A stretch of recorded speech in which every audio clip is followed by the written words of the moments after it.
All right, good morning. We're going to go ahead and get started today. We wanted to let everybody know that we're having a press conference to discuss information that has come aware to the SRP Clean Energy team. The CEO and general manager of SRP has posted a memo to all of the employees at SRP stating that we basically are misleading the public, and we want to make sure that we are here to let everybody know that we're not misleading the public. Currently the SRP CEO is trying to hide behind the corporate firewall and not post this information publicly to the general public. So we would like him to make his statements publicly if he feels that they are correct. Today we are going to be focusing on the CEO, but we would like to recognize all of the SRP employees on how well they are doing their jobs. They are amazing employees. They are doing incredible work for our community and providing water and power to everyone. Please make sure that you understand that this is not an attack on SRP in any way, shape, or form. We are just trying to let people know that SRP can do better on a sustainability basis.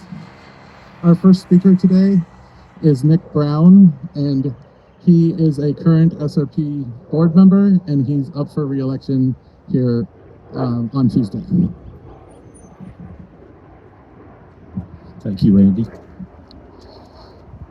SRP is Clean Energy is an informal team of board and council members who share a common interest in adopting more solar energy, improving energy rates for solar customers, and accelerating decarbonization of the company's emissions.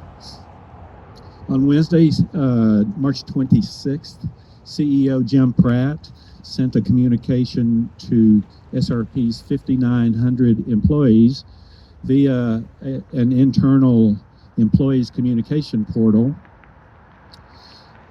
which called out an unknown entity, but there's only one opposition party in this election, as a special interest group that is generating, quote, misinformation and attempts to mislead our customers and the public about SRP. The communication claims that some are attacking or sharing inaccurate information about what we're doing to meet unprecedented growth. Nothing could be further from the truth. While it may be fashionable to name a policy opponent as a special interest, the term doesn't fit SRP Clean Energy. Our focus is to reduce carbon emissions from the current level of about 20 million tons per year to 5 million tons or so that may be a sustainable level. And I suggest that that mission is very much in the public interest, not at all a special interest. In Arizona, neither gas nor coal producers nor their customers nor ratepayers pay for the well-known climate impacts that their fuels create. Request by the SRP Clean Energy team to contact Mr. Pratt to clarify who, when, and where misinformation might have been transferred or proffered have been unanswered. So it's been 5 days now and we haven't heard a response from Mr. Pratt. He sent this communication only 5 days before a biannual election of board and council officials. And tomorrow's election day. It's unreasonable for him to proffer such a communication this close to an election. It's not stretching it to suggest it's probably election interference for the CEO to contact 5,900 employees a few days before the election with adverse claims against the Clean Energy Group. So public communications by the CEO on any issue that could be relevant to an election, and climate right in the center of that, is clearly putting a thumb on the scale of the election for some candidates and working against others. So I'll conclude there and turn it over to Randy. Thank you, Nick. The next speaker we have today is Lauren Kuby. She is running for the SRP District 5 as a district candidate, which is acreage-based voting. Thank you, Randy. I'm Lauren Kuby, former vice mayor and council member here in Tempe, SRP's hometown. And I'm one of 14 candidates running for what's being called the biggest little election in Arizona. SRP is the largest public power generator in the country. And I'm running for the SRP board of District 5 to help make it not just the biggest, but the best. Like many Valley residents, there are many things that I love about SRP. I love the canals and the bike paths and the crossings they have built for our communities. I love the Shade Tree program and its consumer rebates for EV chargers and home energy conservation. And SRP's employees are exemplary, and its record of reliability is sound. Rates are reasonably low. Yet, for all these achievements, our utility in the sunniest region of the United States has only 3.4% solar in its generation portfolio. By contrast, all the utilities combined in Arizona have 10% solar. We can do better. We can do much better. SRP, like most electric utilities, has a natural monopoly on electricity distribution in its service territory, so they can avoid duplicating infrastructure, network, and keep costs down. Unlike other electric utilities in the state, its monopoly power is not regulated by the Arizona Corporation Commission. Instead, it's the job of the elected SRP board and council to ensure that this not-for-profit utility monopoly reflects the needs and values of its communities that it serves. And these representatives should be elected in a fair and transparent manner. Most of us, however, are running for acreage-based seats, where all voters are not created equal. If you own 100 acres, you have 100 votes. If you own a quarter of an acre, like me, you get 1/4 of a vote. In District 5, our 4 SRP Clean Energy candidates combined own 1 acre, and together we add up to 1 vote. The longtime incumbents that we face have a combined 550 votes. Why should 4 people be afforded such huge influence while the vast majority of residents, South Phoenix and Tempe, have their votes discounted? Not only that, 49% of SRP's ratepayers, that's 500,000 ratepayers, can't even vote, even their small acreage. Homeowners in non-votable areas such as Ahwatukee, Cream Creek, Fountain Hills, Santan Valley, they can't vote. And SRP has not expanded its voting map since 1937. You heard me right, 1937. And we all know the Valley has expanded massively since then. Finally, how is it, I ask you, that a vast majority of this subset of SRP customers who are eligible to vote don't even know that an election is happening or how they can vote? Despite these challenges, and with huge efforts from grassroots supporters, our SRP Clean Energy team has increased the number of people receiving ballots in my district alone from 800 to 2,100 homes. That's an astounding increase. So when SRP's CEO sent an internal message, thank you, to 5,000 plus employees last week to influence the election of his regulators and the people that hire him, the board, when he calls our messages misinformation, we need to stand up today and tell the public this is not right. What SRP's CEO calls a unique governance structure is really a biased, undemocratic, and murky voting system.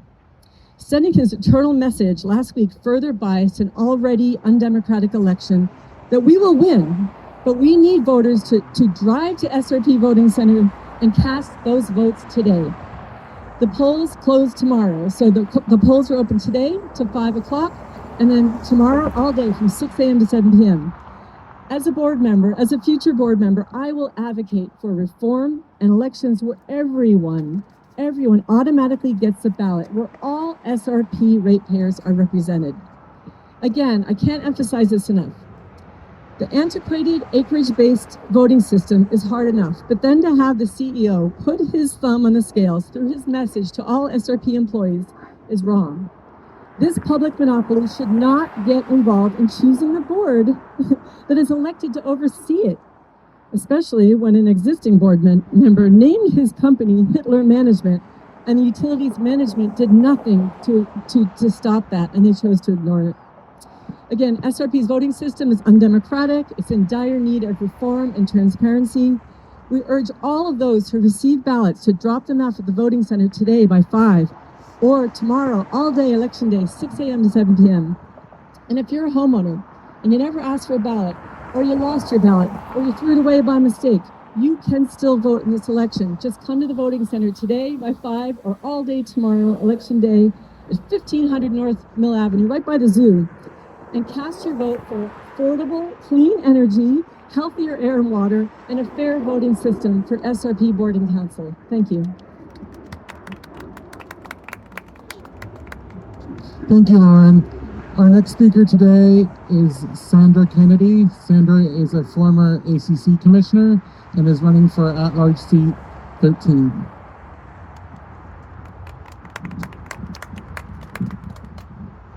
Good morning, and thank you again for coming out today.